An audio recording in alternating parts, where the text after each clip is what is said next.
aka Geeks.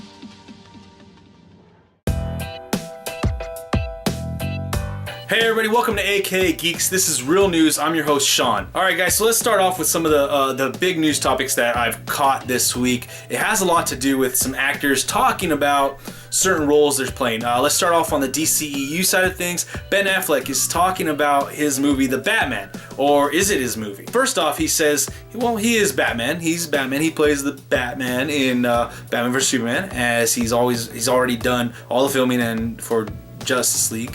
And so we have another movie upcoming, which he said he's going to direct, The Batman.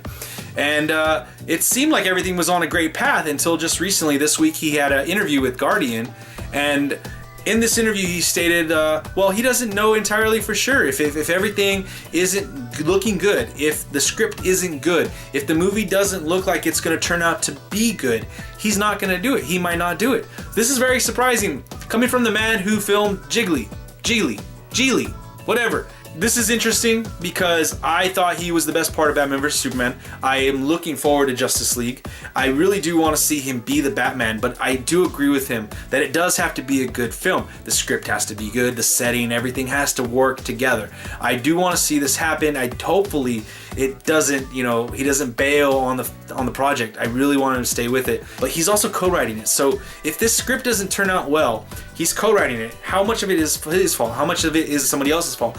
Are they not getting along? Do they not have the same vision? We gotta figure this stuff out. He has to figure this stuff out. Hopefully it comes out on the good end of things and we have a good The Batman film with directed and starring Ben Affleck. All right, second part of he said, she said type of stuff. We have news that has come out over this last week. And I'm gonna start off with the first part of this news, and before you say, no, Sean, you're wrong, there's more parts to the story than just this first part. First off, it came out that Ryan Reynolds had filmed a scene directed by the Deadpool 2 director for Logan. It then later came out through word of mouth from Ryan Reynolds himself, Hugh Jackman himself, and that director, Lech, I always say his name wrong. It came out from them. They all three denied it. Now, based on the Logan trailer, I do not think this would work. And it would be, I think, a bad decision to do a scene with Deadpool and make the Logan movie something that it is not. Now, if they do film something together, if he somehow talks Hugh Jackman into doing something with him, it would have to be for the Deadpool 2 movie. Now, maybe that would be an after credits scene teasing the third one where you can really see them go at it, which would be really cool.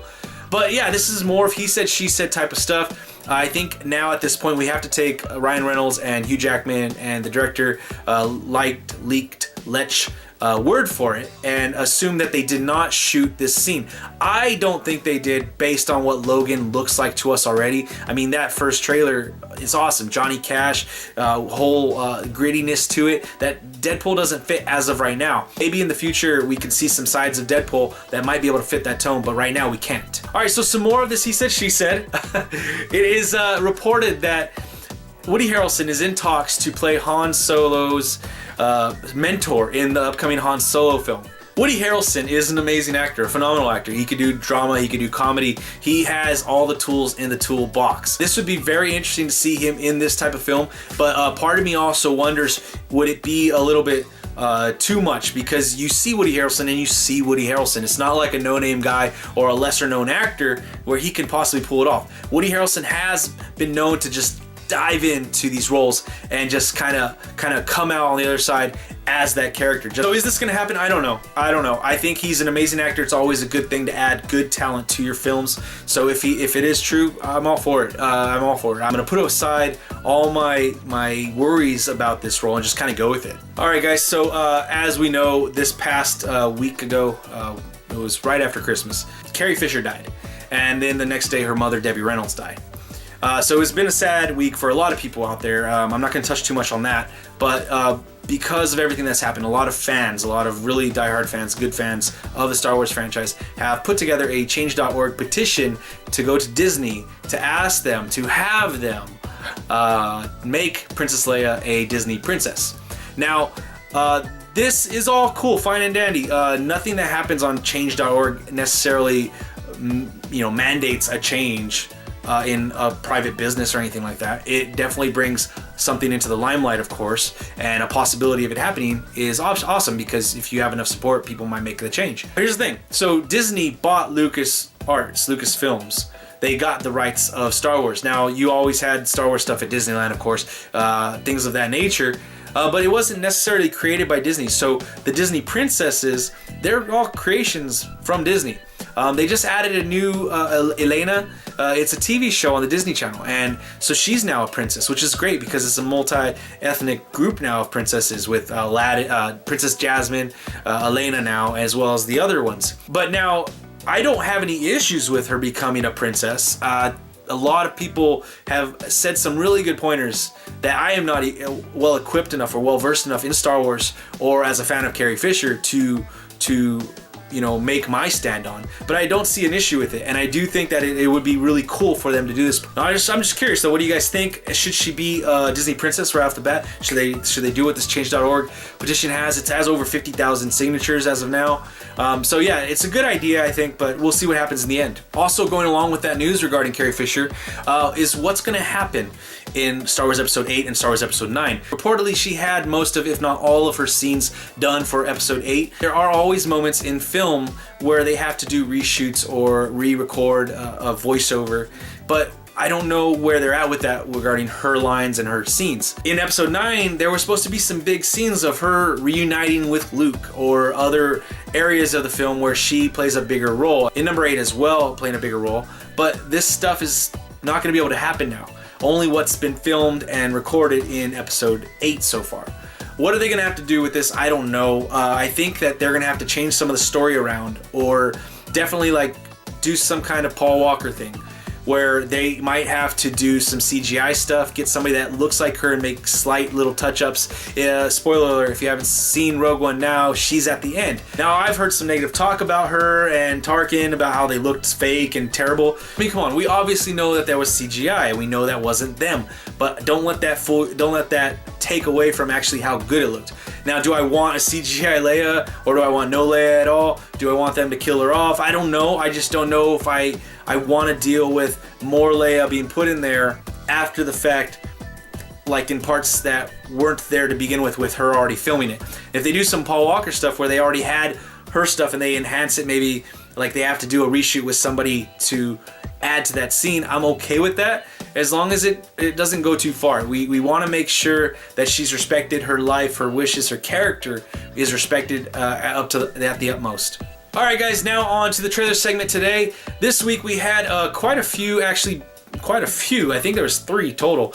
Beauty and the Beast TV spots. They're all 30 seconds and they were all pretty cool. Some of it, the scenery in each one was slightly different, and then there was also some of the same stuff. So I think about half of each trailer was probably same stuff, just cut in different order, and there was a little bit of new stuff in each one. I really liked them. I'm really ready for this film to come in March. I'm looking forward to it. I'm gonna go see it opening night, probably, more than likely. I'm really excited about this film. Other than that, that's the only trailer that really caught my attention this week. Let's go on to the in-theater segment this week. Alright, so first off this week in theaters is the movie Hidden Figures. I'm looking forward to this film. It has some good star power in it. Taraji P. Henson, Octavia Spencer, Kevin Costner, Kirsten Dunst. Good actors in there. I'm really looking forward to it, mainly because of Taraji P. Henson and Octavia Spencer. They definitely carry their weight in everything they do these days, and so I'm looking forward to it. It's also based off a true story about space and NASA, and that's awesome, right? All right, I don't know if you're this stuff to me it's gold. I love this stuff. Next up is A Monster Calls. Now, based on the details of the plot, a quick outline of the movie, it kind of reminds me of the movie Pan's Labyrinth, where there's a character who uses his imagination to get away from or cope with some kind of bad experience in their life. In Pan's Labyrinth, the trailers don't really tell you what the movie's about, but it's about death. And in this one, it's kind of almost there. It's a kid dealing with the mother's terminal illness. It looks good. I've heard really good things about it. Liam Neeson does a good job as the tree, from what I've heard. It looks wonderful. I'm interested in this film very much so. I don't know if I want to see this one more than Hidden Figures, but this one is definitely interesting. And last but not least, the best movie of the weekend, Underworld Blood Wars. Now, I'm just joking about that. I don't know if I doubt it's gonna be the best movie of the year. It's Kate Beckinsale in leather. Come on, guys. Awesome. Now, if you keep up with the Underworld series, which I have watched all the movies, I think this is the 5th or the 6th. I cannot remember because they've had quite a few, and the last couple of them just kind of like ran together for me. I know they're always fun. They always do good choreography with the action. Kate Beckinsale's back. I mean, it's a good movie if you want to see some action in January, but it is a movie that's put in January. As well for the other movies, I am taking a grain of salt with them because they are in January, which means they just missed the Oscar window in December. So keep that in mind as well with you guys when you go to see these movies. Alright guys, so that's it for this episode of Real News. Remember to go check out AKA Geeks and their podcast and all the social media that we're on. And for this video, you guys, we're done for today. Remember to click the like, share, subscribe button down below. Leave your comments, questions, suggestions in the comment section. Let's have a great conversation about all the topics I spoke about today. And I will see you next time. Peace.